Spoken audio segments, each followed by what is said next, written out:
मैं हूं आचार्य दीपा और अपने YouTube चैनल पर आप सभी का बहुत बहुत स्वागत करती हूं। आज हम बात करने वाले हैं मिथुन राशि के बारे में। मिथुन राशि के बारे में क्या बात करेंगे कि जो अब राहु का परिवर्तन होने जा रहा है, राशि परिवर्तन करने जा रहे हैं राहु, तो इसमें ये मिथुन राशि वालों के लिए क्या फल करेंगे, हम इस बारे में बात करेंगे। यह जो प्रिडिक्शन है वो चंद्र राशि पर आधारित है। आप अपने बोलते नाम के साथ भी इसको मैच कर सकते हैं। इससे पहले मैं आपसे एक छोटी सी रिक्वेस्ट करूंगी, यदि आप मेरे चैनल पर पहली बार है तो मेरे चैनल को प्लीज़ सब्सक्राइब कर लीजिए और बेल आइकन को प्रेस करना ना भूलिए, ताकि आने वाले वीडियोस के नोटिफिकेशंस आपको मिलते रहें। और दूसरा, मेरे छोटे छोटे से कमेंट्स आप डालिए ज़रूर। अगर आप देखते हैं 1-2 सेकंड का टाइम लगता है, उससे मेरा हौसला बहुत बढ़ता है और मैं आगे कुछ और बेहतर करने की पूरा प्रयास करती हूँ। तो अब हम बात करेंगे, इस समय राहु आपके 11वें भाव में बने हुए हैं। मैंने पहले बहुत वीडियोस में बताया और ऐसा आप सभी को पता है कि राहु 3rd का, 6th का और 11th का बहुत अच्छा होता है, लेकिन यहाँ पर राहु ने आपको अच्छे रिजल्ट नहीं दिए हैं। क्यों नहीं दिए? क्योंकि वो इस समय राहु चांडाल योग, गुरु चांडाल योग बनाकर बैठे हुए थे, तो इसके रिजल्ट विपरीत ही मिल रहे थे। आपको अच्छे रिजल्ट यहाँ पर इन्होंने नहीं दिए हैं। अभी आपके 11th से निकलकर आपके 10th भाव में गोचर करेंगे अगले 18 महीनों तक। ये 30 अक्टूबर को अपना राशि परिवर्तन कर लेंगे, उसके अगले 18 महीनों तक, 1.5 साल तक ये आपके 10th भाव में ही गोचर करेंगे। अब तक राहु आपके 11th में थे तो क्या फल दे रहे थे? ये इनकी 5th दृष्टि आपके 3rd भाव पर थी। राहु की और गुरु की साथ साथ दृष्टियां चलती हैं, दोनों के साथ साथ थी, लेकिन यहाँ पर काम ही बिगड़ रहे थे। यहाँ पर आपने भाग दौड़ तो बहुत की है, बहुत ज़्यादा मेहनत की है, लेकिन रिजल्ट आपको अच्छे नहीं मिले हैं। इनकी 7th दृष्टि आपके 5th भाव पर थी, तो आपको क्या हो रहा था? लव रिलेशंस में आपके ब्रेकअप हुए, मिसअंडरस्टैंडिंग हुई, बहुत ज़्यादा प्रॉब्लम हुई। जो लोग कंसीव करना चाह रहे थे, काफ़ी दिन से एफर्ट लगा रहे थे, लेकिन नहीं हो पा रहा था, बहुत डॉक्टर्स के चक्कर आपने काटे हैं इन दिनों। और इन दिनों आपको स्टडीज़ में भी बहुत समस्या है। कई लोगों की तो जो अपनी पसंद से जहाँ एडमिशन लेना चाह रहे थे वो एडमिशन नहीं ले पाए, उनको मिल नहीं पाया है। बहुत सारी समस्याओं का अपने एजुकेशन में भी सामना किया है। तीसरा, आपके विवाह में देरी हो रही थी। जो लोग काफ़ी दिन से रिश्तों के लिए सर्च कर रहे हैं, उनके रिश्ते नहीं हो पा रहे थे, और आपके शादीशुदा जीवन में भी कहीं ना कहीं समस्याएं आपके लिए बनी हुई थी। लेकिन अब ये सब ठीक हो जाएगा, क्योंकि आपके 11th भाव में गुरु अकेले रह जाएंगे और 4 सितंबर से ये वक्री भी हो जाएंगे।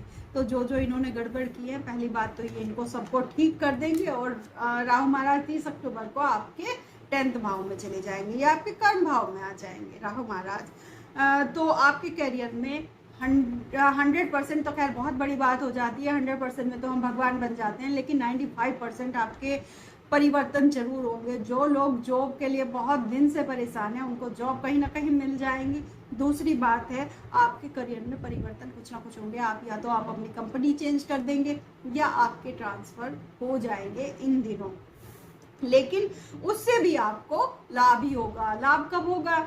यदि आपकी कुंडली में दशा महादशा और जो ग्रह है वो अच्छी स्थिति में बने हुए हैं, तो आपको इसके सकारात्मक फल ही देखने को मिलेंगे। यदि कुंडली में इस समय सब सही है, तो सही स्थिति बनी हुई है, तो राहु महाराज भी आपको सपोर्ट करेंगे इन चीज़ों में। आपको आपका पसंदीदा स्थान मिल जाएगा। इन दिनों जो परिवर्तन होंगे, आप जिस कंपनी में जाना चाह रहे थे, आपको उस कंपनी में जॉब मिल जाएगी, या आप जहां ट्रांसफ़र लेना चाह रहे थे तो आपको ट्रांसफ़र इन दिनों मिल जाएगा। यानी 3 बड़े ग्रह, गुरु हो गए, राहु हो गए, शनि हो गए, आपकी कुंडली में 9वें, 10वें और 11वें में वक्री हो रखे हैं। क्योंकि शनि महाराज आपके भाग्य से, तो वो अपने भाग्य भाव में वक्री हो रखे हैं। राहु महाराज आपके कर्म भाव में वक्री हो गए, और गुरु बृहस्पति देव आपके 11th भाव में वक्री इन दिनों हो गए हैं।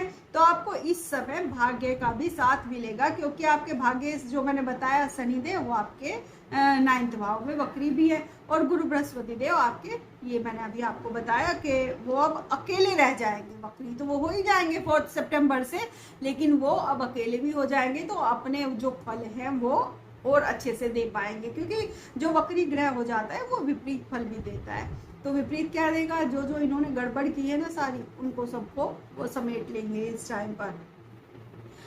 तो गुरु जब, हाँ ये मैंने आपको बताया दी, यदि आप फैमिली प्लानिंग कर रहे थे बहुत दिन से, तो आपको उसमें आप मतलब आपको लाभ मिलेगा उसमें।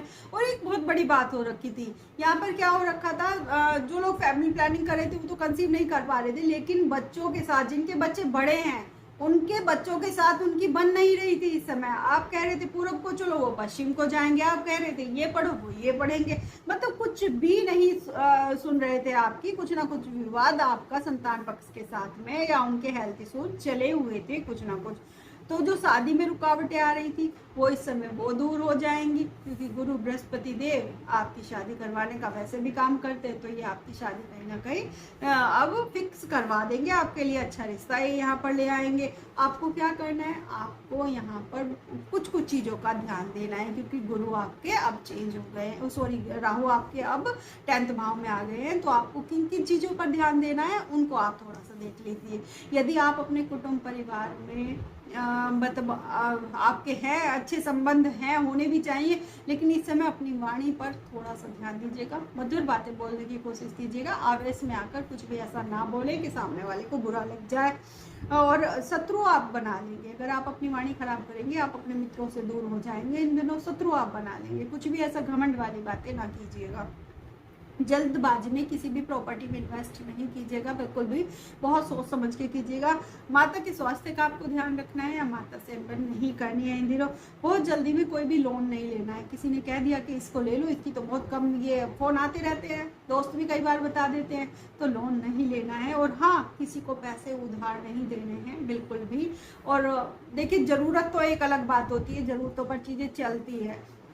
कल मुझे ज़रूरत पड़े या कल किसी को ज़रूरत पड़े तो एक दूसरे को देना चाहिए, लेकिन ऐसे लोगों से बचिएगा बिल्कुल भी जो चिकनी चुपड़ी बातें कर कर आपका नुकसान करवा देंगे। और किसी के बिचौलिया तो बिल्कुल मत बनिएगा, किसी के गारंटर मत बनिएगा कि हमें आप पैसे दिलवा दीजिए और मतलब हम दे देंगे, आप बिचौलिया आपको ही देने पड़ेंगे। ध्यान रखिएगा, आप किसी की गारंटी मत लीजिएगा। आपको छोटे छोटे उपाय कर लेने हैं। शिव भगवान की आराधना आप कीजिए, क्योंकि एक शिव भगवान ही हैं जो बहुत कम पूजा पाठ से भी प्रसन्न हो जाते हैं। तो शिव भगवान की आराधना कीजिएगा। और हनुमान चालीसा आप अपने घर में सुबह उठते ही लगा दें टीवी वगैरह पे, तो वो चलता रहे तो निगेटिविटी दूर होती है। और आप पूजा के समय हनुमान चालीसा का पाठ जरूर करें। और कुत्तों को और पक्षियों को दाने पानी का इंतजाम आप करवाते रहिए, क्योंकि कुछ तो हमारा फर्ज बनता है। तो आप बने रहिए हमारे चैनल के साथ में। अगली राशि पर मैं अगला वीडियो लेकर फिर आपके सामने हाजिर हो जाऊंगी। तब तक के लिए